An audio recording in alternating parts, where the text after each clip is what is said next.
اعوذ باللہ من الشیطان الرجیم بسم اللہ الرحمن الرحیم الحمد للہ الذی یفعل ما یشاء ولا یفعل ما یشاء غیر الصلاۃ والسلام علی سید الانبیاء والمرسلین وعلی آل طیبین الطاہرین المعصومین المظلومین اللہم صلی علی محمد وآل محمد۔ السلام علیکم، کاظمی رائٹس میں سید وسیم حیدر شاہ کی طرف سے سب کو خوش آمدید۔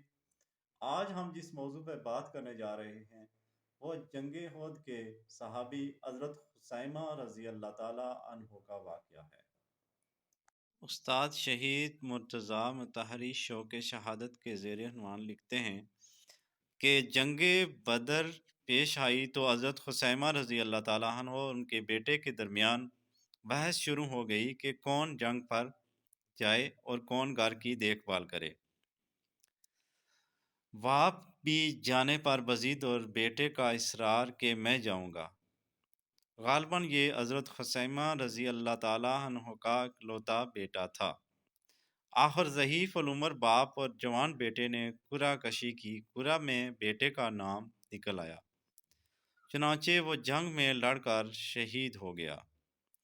کچھ ہی دنوں بعد باپ نے جوان بیٹے کو خواب میں دیکھا کہ بہت خوش ہے اور درجات عالیہ اس کو عطا کیے گئے ہیں۔ بیٹے نے باپ سے کہا کہ خدا نے جو وعدہ ہم سے کیا تھا وہ درست تھا اور خدا نے اپنا وعدہ پورا کر دکھایا۔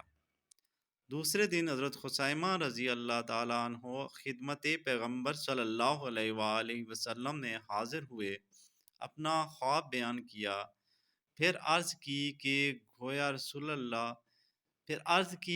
رسول اللہ صلی اللہ علیہ وآلہ وسلم، اگرچہ میں بوڑھا ہو چکا ہوں اور میری ہڈیاں کمزور اور سست ہو گئی ہیں، لیکن مجھے شہادت کی بہت آرزو ہے۔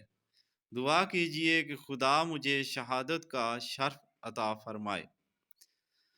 پیغمبر اسلام صلی اللہ علیہ وآلہ وسلم نے دعا فرمائی کہ خداوند عالم اس بندہ مومن کو مرتبہ شہادت سے سرفراز فرما۔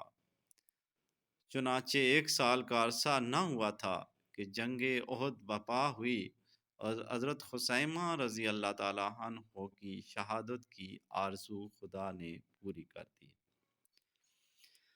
جذبہ شہادت تین صحابہ کرام رضی اللہ تعالیٰ عنہ کا ملاحظہ فرمائیں اور یہ جذبہ اپنے اندر پیدا کرنے کی کوشش کریں۔